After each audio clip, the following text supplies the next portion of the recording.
You have to do the face. We do have to do the face. Nobody knows that we're surprised. Well, and unfortunately, the face, though, is going to be covered by the logo, so no one's ever going to see us actually doing the face. If you've seen my face, that's actually very fortunate.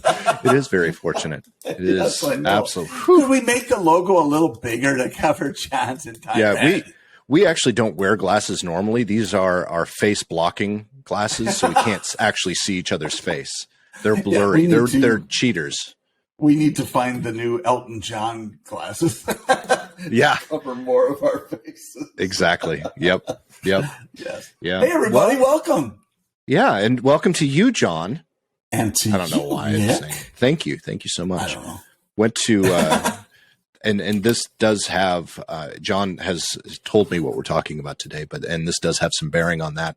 We went to Costco over the weekend, which we haven't been to a Costco store for a while. I think I've gone once since COVID started to actually go to the store. Not that we've been ordering from Costco, but even the last 6 or 8 months, we haven't even ordered from Costco. So we ended up going to Costco. Before you continue, because I have quoted your story more than once where you online bought the same order twice in a row.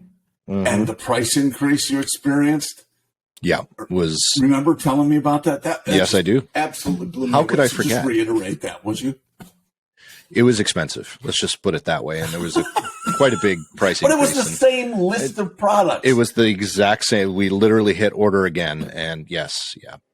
That said, we did go because, well, honestly, we were going mainly to we were in a part of town. It was right next door. And Jen's like, well, we need some basic things, like wine and liquor, and, all that, the basics. Yes, right. And they were the closest liquor stores. So we ended up going, and of course we went in like, let's go ahead and just shop for the week. And we did. And it was not cheap, but it was much better than ordering it online. But it was I wouldn't say the most I've ever spent in Costco, but definitely the most I've ever spent for as little as we got at Costco. So the prices are still fairly high. That said, we do have certain staples that we get at the grocery store, like bag salads. Jen and I like the really easy bagged salads that you can make for lunch that are just cheap and easy. Well, when you go to, let's just use Kroger as the example, because that's our closest grocery store. You can get, when they're on sale, you can get 2 bags for $7. Well, at Costco, it was 2 bags for $6.49. So a little bit of definitely a deal there. The hamburger was much cheaper. So, but I know I'm now getting into the nitty gritty of it. My point to that was we went to Costco, and I have been to Costco when it's been really busy. I have never been in a Costco where it was so busy that the line for the checkout was halfway through the store. Oh, seriously? Seriously. Oh. Seriously. It was That's terrible. Nuts. Were they all open? All of them. Every single one of them was open. That's awesome. Yeah. And they even have a self-checkout line now, which was new since the last time I was in there. And the line was just the same length. There was one line for that. I've found self-checkout lines, no matter where they are, there's just more maintenance, it seems like. You might only need one cashier to manage 4, kiosks, but you can never get through there, it seems like. Yeah, it seems like some problem. Exactly. I use self-checkout if I have 1 or 2 items, because that makes sense to me. It can just go a lot faster. But when you've got a full cart full of stuff, it doesn't make any sense to me. It takes longer. Which you do at Costco. Because the cashiers, especially at Costco, rock that stuff. I mean, they do. They're blasting so through, and they're really good. So they're very good. That long line probably moved pretty quickly. Oh, it did. Yeah, I don't think we were in line for longer. It couldn't have been longer than 10 minutes, which is a long time to stand in line. But even for as long as it was, if that line were as long at any of the grocery stores around town, you would have been there for 45 minutes. Wow. Yeah, it was crazy. And even at that, what I really love, and this isn't the first time it's happened to me, but there was a great guy checking us out, and he pulled up it was a bag of bagels. And he said, this is 2 for the same price. Oh, no, we didn't. Yeah, why don't you go ahead and run? I'll keep checking you out and you just grab it and go. Wow. I don't think anyone at a grocery store would have even the wherewithal to say that, let alone let you just go do that. Right. Yeah. I think it's not the first time that's ever happened. I mean, that actually happened. It actually happened to our friend Matt, and I'll get into his story in just a minute, but he went to Publix, which is down here in Florida. And he said this lady who was checking him out had worked at this Publix store since she was in high school, said she was probably in her mid-60s now. Yeah. And so she's been with him forever. He said she was like just an ongoing ad for Publix. She's doing I love Publix. Yeah, it's really a good, I mean, they're not cheap. No. But it's just really a consistently good experience when you go there. They're really pretty darn good. But anyway, he had the same thing. It was a twofer, BOGO as they call it, and he had neglected to get it, and they actually sent one of the bagger guys out to get the other one, and brought it back while he was in line. So that's awesome. Was really good. Yeah. Yeah, that's one with Jen and I, not about a grocery store. We're looking for a new accountant for the business, for Jen's business. Did you have self-checkout for the accountant? We went to a self-checkout. Yeah. No, well, that's what QuickBooks is. Self-checkout. But so we were talking about that today, and the person that we were recommended to talk to by some really close friends of ours, very nice lady, and we were talking about it, and all in all, the pricing structure, it's probably going to be less expensive than the one we're using overall, but we really can only compare taxes because the structure of the one we have now is kind of a flat rate for everything versus this one who's hourly, except for taxes. They have a flat rate. The flat rate for taxes is about the same. And Jen's like, I'm just trying to find a way to make it cheaper. And I said, you know what, though? Here's the biggest difference. I can already tell from what our friend was telling us and by our conversation with this accountant today. The customer experience is just that much better. And for that customer experience, I'm willing to pay as much or more because, if I can pick up the phone and ask her to do something for me or ask her a question and she'll answer it right then and there. To me, that's worth a lot more than having to send an email, remind him of that email a week later, remind him again, and then start calling and calling all at the same time just to get the one answer. Well, think about the time that saves when you don't have to do it 3 or 4 times. You have to put a value on your time. Otherwise, exactly. So it works itself out very nicely. So we have a Publix that's and I would almost say they're right across the street. They're not exactly, but they're close. It takes us an extra 60 seconds to get to the Publix versus the Kroger. But we always do the Kroger because it's cheaper. So I ran an experiment the other day where I went to the store. And when I go to the store, I always spend a little bit more. But let's just say our average spend at the grocery store when we go is right around $200. That's what we've been spending, and that's Kroger, and that's clipping coupons, and that's through the app and stuff like that. So I downloaded the Publix app, I clipped all the coupons, and I was very specific about which I'm not this way normally, but I'm very specific about what I got because the way I shop, and I think we've discussed this on the podcast before, is I meal plan. So I know what we have, I know what we need, and that's what I buy, and that way that's the way to control our costs, right? So I went to Publix. And I stuck to my list, which, trust me, folks, this is really hard for me to do because when I see food, I'm like, ooh, I'm willing to. That's one area of my life. This is where Jen and I disagree. When we're trying to save money, she'll try to start cutting corners when it comes to food. And I'm like, oh, hell no. If I'm going to spend money, that's where I'm going to spend money is on food. I like good food. But, sometimes it's about prep too. Don't ever go to the supermarket when you're hungry. Exactly. Yeah. Yeah. That's what saved us at Costco. Actually, we had just gone to but it was a brunch type thing, but yeah. Good. So anyway, I went and I stayed. It was actually under $200 when I came out, and I had more stuff. So if you do shopping well, if you really plan ahead, Publix is not more expensive than Kroger. It really isn't. I would tend to agree, and we used to go shop at Kroger too when we lived in different places. But I mean, Publix are on every corner. in South Florida, Southwest Florida. Kroger's so like that here.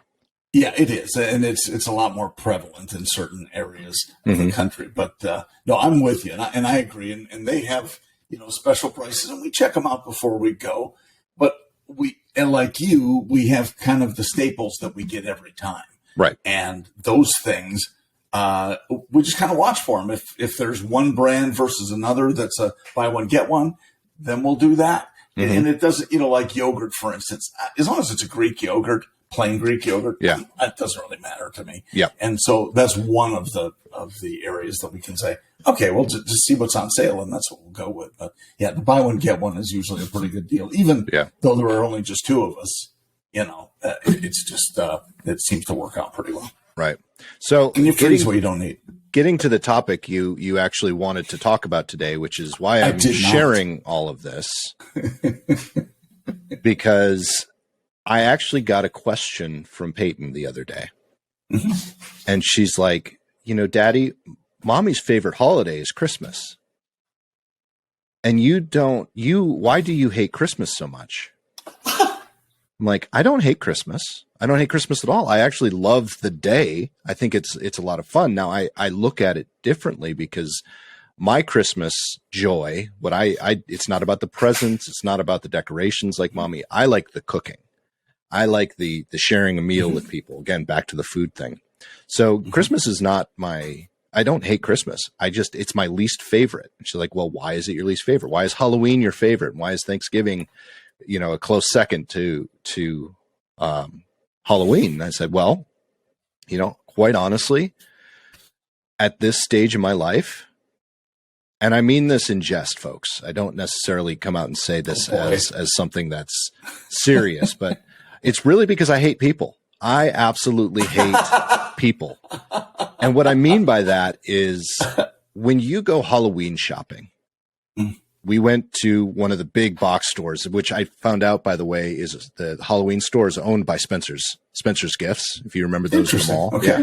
So the Halloween pop-ups that they have, we went to one of those very large Halloween pop-ups, and everyone was no one was pushing, no one was shoving, no one was everyone was happy. Everyone was having fun. People were actually talking. You were talking to strangers, and you were, talking about costumes, and everyone was just planning for a fun Halloween. That's just the vibe you get. There's no angry drivers in the parking lot. There's nothing like that. Thanksgiving, for the most part, leading up to Thanksgiving, you don't have that either. Maybe maybe 2 days before, you start seeing a little bit of that. But a lot of times, most people have planned well enough ahead that they are not out 2 days before. As soon as the Christmas season starts, as soon as Black Friday hits, people become absolute assholes. And it doesn't matter if they're shopping or if they're driving somewhere or if they're doing anything. They're just a higher concentration. And I know we've talked about this every single year. There's just a higher concentration of assholes out there. You get in line somewhere and people are just rude. They're mean. People, that's my whole experience. And that has brought since I've been an adult, that is why Christmas has dropped from being one of the top holidays down to one of the lowest holidays for me. Well, it's not about the holiday; it's about the leading up to that. It's about the season. And I can't argue with that. It's different here in Florida because people are that way all the time. Seriously, I don't, and I say it only partly in jest. Yeah, I've told you, I've complained a lot ad nauseum about the drivers, so that goes without saying, and it kind of extends into all other areas. So Christmas is not really; it's an equal opportunity option for those people. I've done most of my shopping for many years for the holidays online. So, oh yeah, me too. If I go into the store, it's because I want to be there, and so that do you means really it's going to be want to be there? Well, I mean, why else would I be there? It might be, that'd be fun to go look, and then it's fun for the first 5 minutes, and then you leave because you're not forced to buy your stuff. Oh, I got to hurry because look at this; it's the 23rd, and I'm, that's not a thing, and. So, I agree with you. It's people become, and it's important to distinguish from the holiday itself, as you said, and the season that surrounds it. yeah, we talk about it all the time, in our Bible study, men's Bible study. It's always, what's going on. It just cheapens everything, and are the memories. I'm with you, is of cooking, and Lisa's the same way. We think about her mom making sugar cookies and and rum cake, because we would come to visit, and it was around my birthday, and I'm kind of fond of rum cake. And now let's clarify, because people know us very, very well. You're not talking about a shot of rum and a slice of cake. It's actually the two are actually put together. I won't say that hasn't happened, but typically she made. But when you finish it, those little frosting type stuff on it. It's not really a frosting. It's a drizzled rum into the holes. It's amazing. Yeah, it is so good, and it's wow. Feeling a little lightheaded. Yeah, well, you had a piece of rum. I need another piece of cake. I know, exactly. It's there to soak it all up. Yeah. That's a whole Jim Gaffigan bit. He said, rum cake. Well, yeah, somebody's drunk in the kitchen. So, yeah. What's this cake need? Booze. Yeah. So, anyway, that's typically how that would run. But, yeah, I'm with you. It's kind of it's become less than what it should be, and it doesn't mean that you can't enjoy the season anymore, because you can. Some people drive around and see the lights, and that's fine. And here, and again, I won't go into just a Florida diatribe, but I find it interesting here. This is the second Christmas we've been here, and there's no snow, so it's tough to get that Christmas season thing for us, because we're so used to having snow, right? And that kind of goes hand in hand. When we lived in Florida before, it was like that too. You just go, okay, we're lying by the pool, and the weather outside is frightful. Not so much. It's actually pretty darn nice, and so it makes it fun. But what I find is, and we probably talked about this last year, is that people overcompensate for the lack of snow by putting up more exterior illumination. And it's stupid. It's like it's probably also that it's warm, because when you go out and put up the lights, you got to wear gloves when you're in the cold climate. Yeah, and you got to get warm. Yeah, not there. He's like, oh, it's still warm out. I could put more lights up.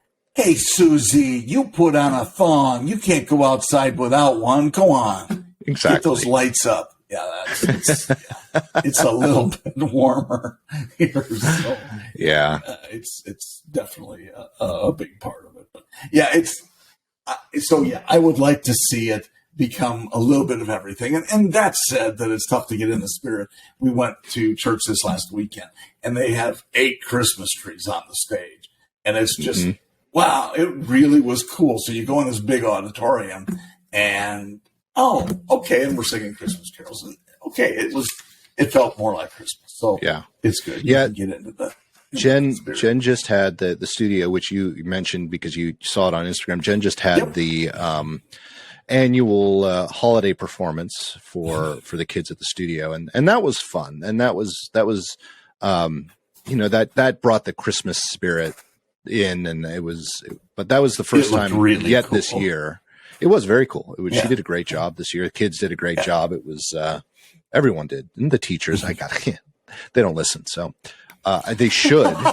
They should. Damn, I should make it part of the. I should ask Jen to make it part of the employment agreement that they all have to subscribe to the PoddiMouths podcast. At least now we have talking. At least 10 more listeners. Yeah. I think it's important, or at least 10 more subscribers. We start forcing people to listen to PoddiMouths. Absolutely. It's the only way we're really going to grow, folks. I know. How did you get your number so high? Well, we force people, threaten lawsuits. And right, exactly. Worked really well. Anyway, that goes right along with what I was talking about in that Christmas spirit, right? But it did. It was a lot of fun. It was beautiful. We hold it at various places, but the one place we've held it a couple of times recently was one of the local private high schools, Catholic high schools, just down the road. And when I say just down the road, that's Nashville speak for it's across town. But it gorgeous campus. You know, you can tell that there's, you know, a lot of money. It's a private school that's in amongst the Nashville mansions, so you can imagine how much money is actually there. So it's a beautiful, brand new state of the art theater, and it's fantastic, and it was very well decorated. How many attendees did you have? We had just under 400. Oh my gosh, that's amazing! So it's way beyond just the parents of the people performing. And, you know, friends people and family. Were average. Well, no, it's still friends and family, but it's. Well, I'm sure there's some of that, but 400 is obviously. No, I mean, it's people were buying 10 ticket blocks and bringing grandma, grandpa, cousins. Yeah, it's a big family thing, and a lot of people travel in not for that; they're traveling in for the holidays, and it just happens to be, you know, right there. Cool. You know, a lot of Californians. I mean, you're not going anywhere with that. So sorry. I just thought I'd throw that in there. No, it was fantastic. Everyone enjoyed it. The best part was the load in and load out. It was the fastest we've ever loaded in and loaded out. And it benefit, honestly, of not having the studio anymore. Everything that we would normally take is all in the storage unit. So I went and I got a U-Haul van because it was going to rain all weekend. Got a U-Haul van. We literally went there, 5 minutes, loaded it in, got to the stage, loaded it out. Everyone put the floors down, put everything up, and we were ready to go. We were all like, wow, that was insanely fast. Nice. And then same thing when the show was over. We were loaded up and out of there in maybe an hour at most, just because we were doing our dummy checks and stuff and chatting a little bit, but took us an hour. And then Jen and I by ourselves unloaded everything back into the storage unit, and that was about 20 minutes. It was incredibly fast. And then that's really good.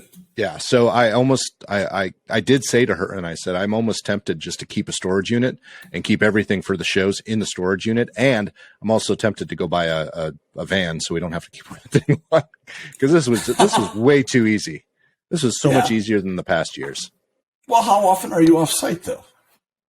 At minimum twice a year, but we wanted, now that the plan is to be off site more often, because there's the regular performing arts school that she does, but there's also a company. So there's a group of kids that are in company, and they take quite a few more classes. And the whole point of company is to go out into the community and perform more often. Awesome. We haven't quite gotten there. They have performed a few more times. They did Halloween. They did another show somewhat down at another school. But as more community events start coming back, like this year, we actually had there's one thing here in Bellevue called the Bellevue Picnic, and it's a big event but they haven't had it for the last 2 years. They had it again this year, but it just happened to be the same day as the spring performance. So we couldn't do it, but normally the kids would perform there as well. We're trying to, so we'll be off site quite a few more times. And that's where a van actually would come in handy. So that's leading me to, we've always talked about getting a camper van, right? Yeah. We don't really need all that much from a camping perspective, just a place to stay. And so why not just get a cargo van and then build it out where you can take that stuff out, use it as a cargo van, then put that stuff back in and go camping. Or get a toy hauler. Or get it. No, that's too big. No, they don't have to be big. In fact, they don't. It has to be at least. Combine them. What? It has to be at least 8 feet long for us to fit the flooring in there. Piece of cake. Most garages are 10 feet long at least 10 feet long. Some of them are way longer in toy haulers. And then they're actually built. They don't have a separation between the garage and the rest, the smaller ones. So you have the residential part, and then the garage, which once you move stuff out of there or not, you can fold down couches and utilize it for that. And it's that works. The other beauty of that is you fold out the gate and it's a little patio. So when you're camping, you have a patio on the back. I'm just saying. Well, it works for you, but remember, I have a Wrangler. The Wranglers only pull 3,500 pounds max. You're not going to have anything in there. It's going to be lightweight. Not with the floors. The floors alone will eat that up. The floors? How much? Yeah. They're they're probably about 200 pounds a piece, and we carry 4 of them to a performance. Okay, 800 pounds. Yeah, but the trailer still weighs something. Well, you're plus thinking all the other tongue stuff weight versus overall weight and all of that. It's really I'm just nuts. saying that the Jeep would have a tough time pulling that. I'd have to go out. It would not. You have 3,500 pounds? Is that your max? I would say, yeah, it's supposed to be 35, but I would say it's more around 32, if we're being honest. Customized cargo trailer, then you could do, where you have a sink and you have a bathroom. I mean, it's almost the same thing. Almost. Yes. It's going to be about the same weight. We'll see. There's a lot of options. A toy hauler so I can borrow it. Right. I knew you were going there. Hey, so speaking of a couple of our listeners and one who is a repeat offender coming on the podcast, but we were actually, that particular person was saying, you know what we should really do is have a Friday after dinner, or not after dinner, after work cigar smoking club. Like the 3 of us would turn on our video conference and just smoke cigars outside and have chats and just call it our Friday fun type thing. And we're like, it's a great idea. And our other friend, AJ, he said, it's kind of funny because I'd be outside and my wife would come and, say, what are you doing? I'm like, I'm hanging out with my friends. And she'd look around and go, well, where are they? And they're right there. They're in the computer because we don't have any real friends. We're just really close and we're so far away from each other that we have to do everything virtually. He could fix it by saying, I'm just hanging out with my virtual friends. Right. Exactly. Yeah, exactly. But the best part of our friendship, and this is something that AJ has also said, the best part is all of us are willing to help each other whenever we need it. Like, hey, I got this project I need help with. Man, I am all over that. I'd be there to help, but I'm 1,000 miles away. I just can't make it in time. I'm so sorry. I really want to help, which makes it, it's kind of an advantage for all of us because, you can't get mad at your friends for not helping because we're willing to help, but you understand because they're so far away that they can't get there in time. Sure. But how many calls have you had where you're walking through some, try this and try this and okay, here's it's just, you find a way to make it work, which we did for many years and determining what makes sense and what doesn't. Yeah, I'd love to be there, but can't. So, so off we go. Yeah, exactly. It's beneficial to our psyche, I guess. No doubt. Speaking of friends. Yes. I don't know. Yes, good lead in. Yeah, thanks. Well, and I know you know him and my buddy Matt Pissner. Matt was working down here. Long story, and I'll try not to go into all the details, but his boss that owns his company, which I guess would be the boss, and it's a big company, and the boss has many properties. Let's just say owns many. One of which is down here in Florida. So Matt has been down here off and on over the last month, I guess, and he has been working on these houses which were damaged in the hurricane. So Hurricane Ian came through, and this particular house that the owner has is in Cape Coral, and which is how far away from where you are? About an hour from me. I'm in Port Charlotte, so it's as the crow flies. It's probably 10 minutes, but it's tough to get there if you're a crow, high speed crow. But it's a little tougher to drive there. It's about an hour drive. This house is I'm going to guess around a $5 million price range. And it was pretty trashed. But it's a cinder block build. So it's very solid, but there was, water got in. It has a lower level basement and water got in, and so did sand and silt. And oh gosh, it's just quite a mess. It's on one of the major rivers, and I mean, beautiful view, of course, you might expect.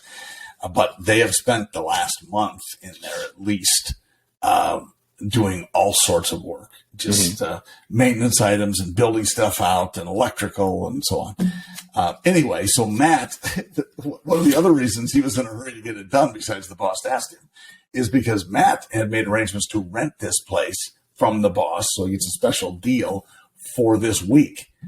And so he's there with his family, and because there are, I don't know, 6 bedrooms or something like it, it's massive, and they're big bedrooms.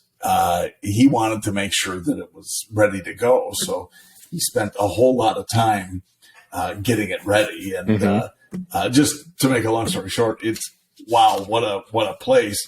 But next door is a stick-built house. So normal wood, yeah. And it has a hole in the roof, and it was trashed. And you say, okay, well, so it's probably not worth quite as much. There's an empty lot 3 houses away for $1.5 million. Yeah. What? Yeah. Jeez. And it's not like you're on the Gulf. It's the river. Yeah. And it's a nice river and a beautiful view, but apparently that's what they're doing. So that drove you and I to talk more about real estate as an investment, because Matt's boss doesn't own just this house. He owns, let's just say, many other properties. And that is one of the big benefits it's kind of a hedge against not only inflation to a degree, but also just free capital. Yeah. You know what happens and what has happened recently. And I've seen what's happened to my investment accounts, and you probably have too. Oh, yeah. Ridiculous. Yep. But real estate is kind of a hedge against that. Yeah. And you said you'd like to do more of that. Yeah, I do want to do more of that. I'm looking at that as, I look at that as the retirement plan, not necessarily my 401 or anything, because that's, like you said, all of our investments are just like that. Anything awesome. That's tied to the market. And that's the thing. So we have said, or at least I've said, and I think you definitely agree, and we've probably said it on the podcast. I know we've said it to each other, but I don't necessarily want the moniker of rich. I don't necessarily need millions upon millions of dollars. What I want is to be in a place that, for example, we were watching Warren Miller films the other day, or a Warren Miller film. And Peyton kind of said, I wouldn't mind going skiing. And I love skiing. I haven't been in 20 years, but I love skiing. I love being out in the mountains. And I just want to get to a place where we can go, okay, let's go next week, and not worry about it. Yeah. Yeah. Not worry about how I'm going to pay for it. Not worrying about, now you're trying to find cheap for fun, not cheap because you're trying to be able to afford it. Yes, exactly. And this is, you and I touched on it briefly before. We actually do talk sometimes before. Sometimes, before we go. Rarely. All the time. Oh, stop it. We always do. But it is usually comedy gold. That's that's the biggest problem. Recording the moment, but we have to protect the innocent. So. We do. But to me, it's safety and freedom, and that's the freedom you're talking about. Yep. Your comfort level is important, and so it doesn't have to be $1 billion. You don't have to be Elon Musk, because I'm not sure I could handle all the crap he has to go through. But, me either. I just want comfort, people, like you said, just freedom to be able to do what I want when I want to do it. That's it. Yep. I don't need a mega yacht. I don't want a mega yacht. But I wish I had one, because I would visit you more often then. Well, if I did, it would be the party barge. Maybe that's it. We just get a barge and convert it, kind of like a cargo van. Yeah. They both have cargo. Let's go. Yeah, exactly. Hucknick. No, but it literally is just that. It's comfort. How can we be comfortable, and how can we be comfortable till the day we die? And I think honestly, the only thing that has ever proven itself to be that sort of thing is real estate. What you do with the real estate is, that varies with, or that is an indicator of how much you're going to make. Do you rent it? Right. Do you just hold on to it and use it as something? But the more you have, the easier it is to buy more, right? It's what, I don't remember his name, but I was watching something. It's what do the rich do? The rich are rich because they utilize debt. They don't. You're not rich when you have a bunch of cash in the bank. That's not rich. That's cash in the bank, and that's great. There's nothing wrong with that, but you're not rich. The rich people use debt to make money. And it's, and this is just a breakdown of words too, but wealth versus having money. There's a difference. Having wealth is a whole different set of Exactly. So yeah, I would suffice it to say there are. So I don't see any reason why I can't, since I haven't mentioned his name. But Matt's boss, rumored to get somewhere around 3,000 rent checks every month. Wow. That's crazy.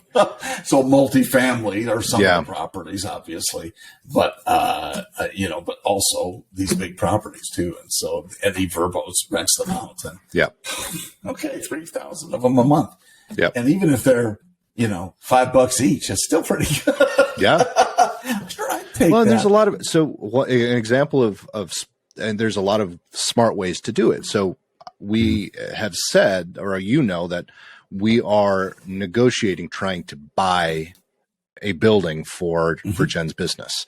I'm not going to go into too many details because I don't want to give it away, but we're trying to buy a building, trying to buy a commercial property. And we were talking to the accountant today, and this is a plan that I had already had because I know to do this, but when we were telling her the future plans, what we wanted to do, she's like, and I'm assuming that you're going to put the property in an LLC and then pay yourself rent. And I'm like, that's exactly what we're doing. Exactly. Because that's a way a lot of people do it. Even the people in the car business that you and I work with consistently, a lot of them, they own the property that the store sits on, but they have it in a separate holding company, and then they pay themselves rent. And that's just a way for them to make income. And having run a dealership many years ago, and this you have to remember was 30 years ago, I was running an Acura store, and we would pay every month the dealer principal. And let's just say it was tens of thousands of dollars. Yeah, it's not cheap. Yeah. In rent. And so that's what he would do with his multiple dealerships. Yeah. And absolutely. So it's a pretty good, it's a good plan. McDonald's is a good example. I mean, it's a franchise, but where did they make their money? It wasn't on selling franchises. It was on owning the property that the franchises sit on, and they charge rent. That's how McDonald's makes so much money. Well, and that allowed them to define where the property was going to be, and they could do all of their, demographic work. So, and that is akin to helping a franchisee succeed. Because you've done all that legwork. So yeah, that's absolutely right.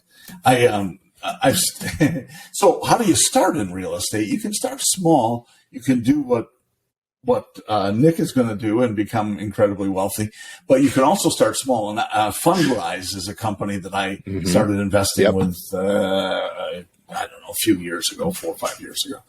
And we just throw in a pittance a month, every like $100 a month, and it just adds to it. And you can do that. So you don't have to make big investments, and they invest in properties as a group. And by the way, folks, we are not financial advisors, nor do we have any stake in any of these companies. They are not sponsors whatsoever. They're not even sponsors. Yeah, so make sure that whatever we tell you, you actually go out and talk to a tax and legal professional. Or just do it blindly and know that you need to send us 10% to the big guy. If that's what you're going to do, then absolutely. Nicely done. I'm not a lawyer. Don't know you're shaking your head because this isn't. I don't know if you do the podcast or just audio too. I didn't know that. Had no idea. But it's fun for us to. That's why YouTube. Okay, maybe not taking off, but I always watch this on YouTube. I do too. Yeah. And I'm going, okay. Well, this has been fun, but nobody else knows. We're making faces at each other all the time. Yeah, well, and I'm a handsome SOB, so. Wow, look at the time.